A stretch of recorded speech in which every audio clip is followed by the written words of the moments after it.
প্রিয়জন, আসুন আমরা বই পড়ি। আসুন আমরা বইমুখী সমাজ গড়ে তুলি। আসুন আমরা প্রিয়জনদের হাতে বই তুলে দিই।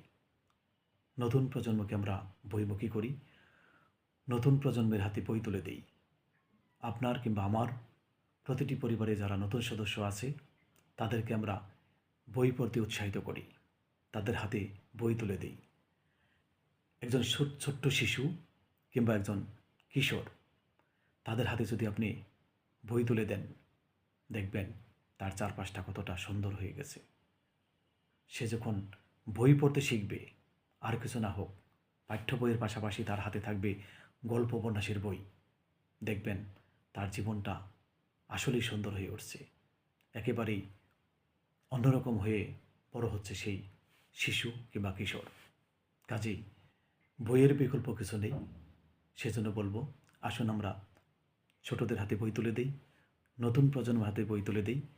যারা স্কুল পড়ুয়া শিশু কিশোর, তাদের হাতে আমরা গল্প উপন্যাসের বই তুলে দিই। এমনি করে দেখবেন সে যখন বড় হবে, ধীরে ধীরে তার পৃথিবীটা কতটা সুন্দর হয়ে যাবে। কেননা বইয়ের বিকল্প আর কিছু নেই।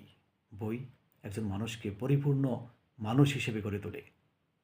বই আমাদেরকে আলোকিত করে। একটি জাতি যতটা বই পড়বে ততটাই এগিয়ে যাবে। বইয়ের বিকল্প আর কিছু নেই। আসুন আমরা বই পড়ি, বইমুখী সমাজ গঠন করি এবং গ্রাম পাঠাগার গড়ে তুলি। মহান আল্লাহ সবাইকে ভালো রাখো।